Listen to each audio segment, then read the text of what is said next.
Hello दोस्तों, जैसे कि हम लोग पिछले क्लास में श्वसन तंत्र शुरू कर चुके थे, उसी का दूसरा पार्ट देख लेते हैं। इसमें कैसे डिटेल से देख लेते हैं दोस्तों। इस श्वसन तंत्र का भाग है, इसमें देख लेते हैं किसको क्या कहा जाता है, किसका नाम क्या है। पहला जैसे शुरू होता है यहाँ से जैसे हम लोग नाक में श्वास लेते हैं, नाक से श्वास लेते हैं, उसमें जो श्वास जाता है नली उसको बोला जाता है नासा द्वार। उसके बाद जो मुंह से भी लेते हैं उसको बोला जाता है मुख गुहा बोला जाता है। जो हम लोग मुंह से श्वास लेते हैं उसको मुख गुहा बोला जाता है, और जो नाक से लेते हैं उसको नासा द्वार बोला जाता है। उसके बाद जो पाइप गया है नीचे साइड, जो श्वास लेते हैं नाक से, उसके बाद जो पाइप गया उसको बोला जाता है ग्रासनी बोला जाता है। और जो जो बीच में रहता है मतलब कंठ, जहां से हम लोग का आवाज निकलता है, जिसको वॉइस बॉक्स भी बोल सकते हैं हम लोग, उसको बोला जाता है कंठ। जैसे कि जहां भी हम लोग जैसे कुछ बोलते हैं उसका आवाज निकलता है वो कंठ से निकलता है। उसके बाद जो उसके आगे गया है, उसके आगे इसको बोला जाता है श्वास नली। श्वास नली जैसे हम लोग का श्वास नली जैसे फूड पाइप जैसे होता है ना, अंदर जैसे खाना खाते हैं उसके पाइप द्वारा जाता है, उसी तरह श्वास जैसे ऑक्सीजन लेते हैं हम लोग वो भी जाता है, उसी को रहता है श्वास नली बोला जाता है। उसके वाला वलय बोला जाता है। वलय जैसे होता है इस तरह रहता है, गोल गोल जैसा रहता है। यहाँ देख लेते हैं दोस्तों, इस तरह रहता है गोल गोल, इसको बोला जाता है वलय। इस तरह रहता है क्योंकि इसको मतलब कि सिकुड़ने नहीं देता, सिकुड़ जाएगा फिर ऑक्सीजन जाने में और बाहर निकलने में दिक्कत होगा, इसलिए इसको वलय जैसा रहता है। क्योंकि सिकुड़े न, इसको कंट्रोल करके मतलब कि फुला के रखे, इसलिए इसको दिया रहता है।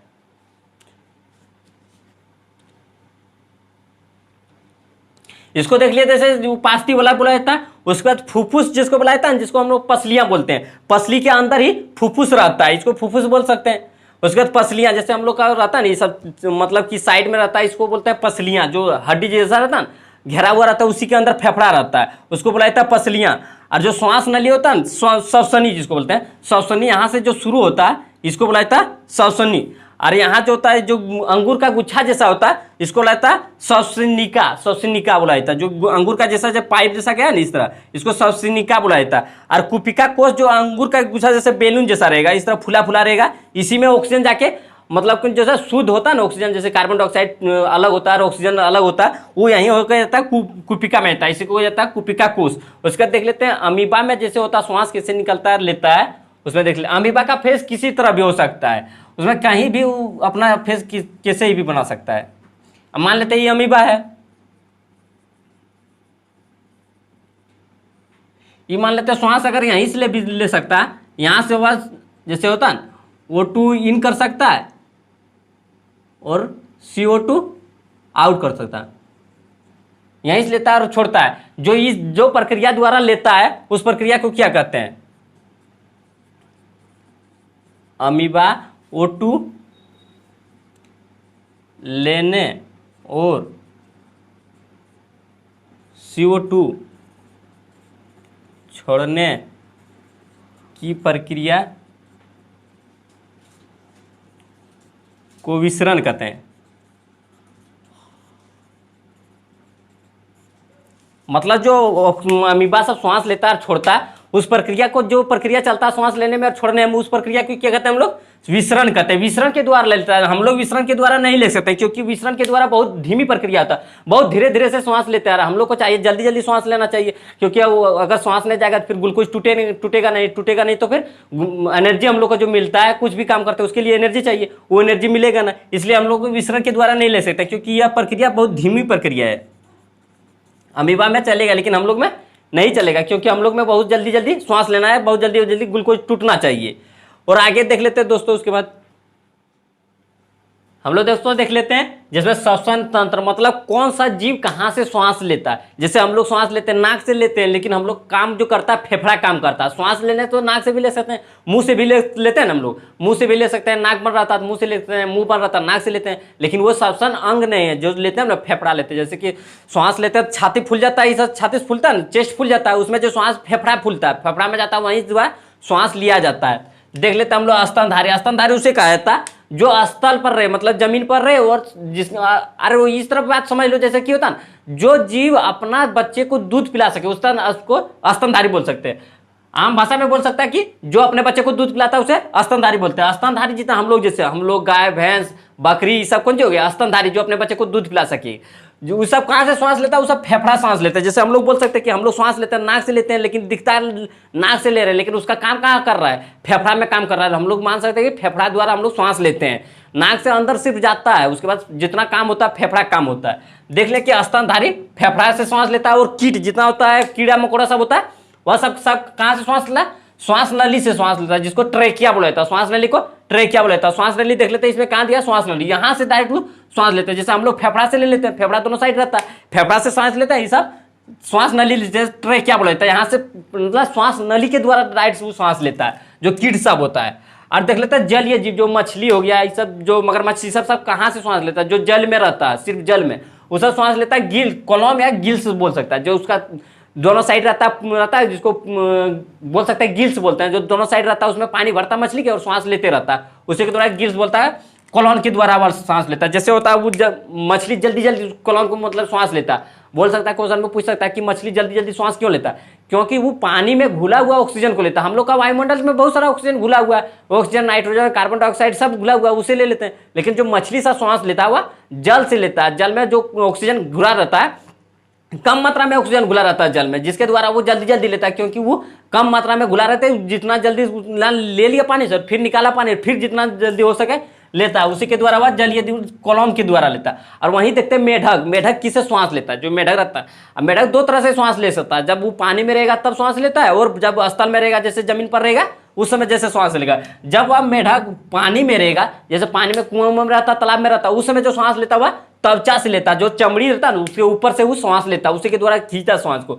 मतलब जो पानी में घुला हुआ ऑक्सीजन रहा, उसी के त्वचा के द्वारा वह ऑक्सीजन को ले लिया। जब वो अगर जमीन पर आ गया, स्थल पर आ गया, तो वह फेफड़ा, जैसे हम लोग लेते हैं सांस, उसी के द्वारा वो भी लेने लगता है, फेफड़ा के द्वारा। जैसे हम लोग स्तनधारी लेते हैं फेफड़ा से, उसी तरह वो भी लेने लगता है जब स्थल पर आता है। जब वो पानी में रहता हुआ त्वचा से लेता मेढक। और टेडपोल जिसको बोलता है, टेडपोल जिसको मेढक का छोटा बच्चा, जिसमें छोटा रहता बच्चा, उस समय मछली के जैसा दिखता है, जो मेढक जितना रहता है ना छोटा जैसा, उसमें उसको बोला जाता है टेडपोल, मतलब मछली के जैसा रहता है। वो भी कोलन के द्वारा ही श्वास लेता है, इसी को गिल्स बोला जाता है। जैसे मछली श्वास लेता है उसी के द्वारा वो भी श्वास लेता है, जिसमें वह छोटा रहता है। और देख लेता पादप, जैसे पेड़ पौधा हो गया, ये सब पादप के कैटेगरी में आता है। ये सबको किसके द्वारा श्वास लेता है दोस्तों? पादप जो श्वास लेता है वह रंध्र के द्वारा आता है, उसमें छिद्र पाया जाता है, बहुत छोटा छोटा छिद्र पाया जाता है, जिसको हम नग्न आंखों से, जैसे हम लोग आंखों से नहीं देख सकते, उसमें लगाया जाता है सूक्ष्मदर्शी, जिसको बोला जाता है माइक्रोस्कोप से देखने पर वह इस तरह दिखेगा। इसी के द्वारा वह श्वास लेता है और छोड़ता है। जैसे गैस का आदान प्रदान करना होता है, पेड़ पौधा गैस, जैसे वो सब कार्बन डाइऑक्साइड लेता है और ऑक्सीजन छोड़ता है, तो इसी रंध्र के द्वारा ही छोड़ता है। इसलिए हम लोग बोल सकते हैं कि पादप जो श्वास लेता है वह कहाँ से लेता है, रंध्र के द्वारा लेता है। तो हम लोग देख लिए दोस्तों कि श्वास तंत्र कहाँ है, उसका जो देखिए जैसे दोस्तों हम लोग जैसे तो कुपिका कोष, कुपिका अंगूर का गुच्छा के जैसे होता है, जो अंगूर का गुच्छा होता है उसी के जैसे कुपिका पाया जाता है। जैसे होता है इस तरह, मान लो इस तरह है, इस तरह यहाँ अगर कुपिका जैसा बेलून जैसा मतलब गुब्बारा जैसा रहता है, इस तरह अंगूर का गुच्छा जैसा लगा हुआ है इस तरह।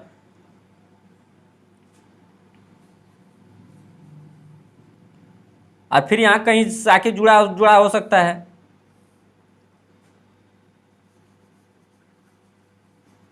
ये जो अंगूर का गुच्छा जैसा रहता है दोस्तों, इसी को कुपिका बोला जा सकता है, जो गोल गोल रहता है। इसमें जब श्वास यहीं शुद्ध होता है, जो श्वास हम लोग लेते हैं ना, कार्बन डाइऑक्साइड, ऑक्सीजन, बहुत सारा वातावरण में घुला हुआ रहता है, उसमें जो श्वास लेते हैं हम लोग, वहाँ जो काम करने हैं, जैसा कि ऑक्सीजन को अलग करना, कार्बन डाइऑक्साइड को अलग करना। जैसे हम लोग श्वास लेते हैं, ऑक्सीजन को अंदर ले लेते हैं, उसको कार्बन डाइऑक्साइड फिर हम लोग छोड़ते हैं। वो जो छोड़ने और लेने की प्रक्रिया होता है, यही अंगूर का गुच्छा जैसे कुपिका में होता है। इसमें जब ऑक्सीजन जाता है तो इसे फूल जाता है, जैसे बैलून जैसा फूलता है ना, ऑक्सीजन जब बैलून में भरते वो फूल जाता है, उसी के द्वारा, उसी के जैसा ये भी फूल जाता है। जब इसमें ऑक्सीजन जाता है फूल जाता है, उसके बाद बाहर निकलता है, सिकुड़ जाता है, या फूलने और सिकुड़ने काम करता है। यही मतलब ऑक्सीजन को अलग करता है, कार्बन डाइऑक्साइड को अलग करना, ऑक्सीजन को अलग करना। और आगे दोस्तों देख लेते हैं आगे दोस्तों, जैसे कि हम लोग श्वसन तंत्र देख लिए, मतलब कि जैसे इसका कहाँ से क्या श्वसन नली इसको बुला जाता है। उपास्थि वाला जो इस तरह बताए थे, जो इस तरह रहता है, मतलब गोल गोल घेरा जैसा रहता है, क्योंकि नली को सिकुड़ने नहीं देता। अगर सिकुड़ जाएगा तो फिर श्वास नहीं ले पाएगा जल्दी। जैसे श्वास अगर कहीं कोई पाइप रहेगा, इसमें अगर ऑक्सीजन जा रहा है, कोई भी गैस जा रहा है, ये अगर सिकुड़ के पतला पूरा हो जाएगा तो इसमें ऑक्सीजन जा पाएगा, बहुत कठिन हो जाएगा मतलब लेने में, श्वास लेने में। इसलिए इसको जो बना के रखता है इस तरह, इसको वाला ही द्वारा बना के रखता है, क्योंकि सिकुड़े ने इसके द्वारा श्वास लिया जाता है। उसके बाद देख लिए फुफ्फुस जो कि फूलता है, जैसे हम लोग को फेफड़ा श्वास लेते हैं उसमें फूल जाता है, फिर सिकुड़ जाता है, फूलता है सिकुड़ता है, या फुफ्फुस द्वारा होता है। पसलियाँ जो जिसको हम लोग चेस्ट में जो पसली हड्डी रहता है ना उसको पसलियाँ बोला जाता है, जिससे इस साइड में जो कवर किया रहता है, जो फेफड़ा को मतलब बचाने का काम करता है, वो पसलियाँ बचाने का काम करता है। ये बहुत मांसपेशिया ऑर्गेन है, जैसे कि मांसपेशिया सिस्टम है, इसको बचाने का काम कर रहता है, मतलब कि बहुत इसमें जान नहीं रहता, तुरंत ही घायल हो सकता है, जैसे इसलिए इसको जो बचाने का काम करता है या पसलियाँ द्वारा बचाता है। और सवसनी जो बोला जाता है, ये जो पाइप जैसा गया है इसको सवसनी बोला जाता है। सवसनिका बोला जाता है, जो गुच्छा में जो गया है पाइप जैसा उसको बोला जाता है, और जो अंगूर का गुच्छा जैसा है उसे कुपिका कोष बोला जाता है। तो दोस्तों आज हम लोग इतना देख लिया, अब अगले क्लास में जो देखेंगे इसके बारे में और एक क्लास हो जाएगा, इसमें बता देंगे नासा गुहा का क्या काम है, मुंह गुहा का क्या काम है, वलय उपास्थि का क्या काम है, श्वास नली का क्या काम है, ग्रासनी का क्या काम है, कंठ का क्या क्या काम है, ये सब देख लेते हैं हम लोग दोस्तों, अगले क्लास में देखें। ठीक है दोस्तों, आज इतना रखते हैं हम। Okay bye, thank you.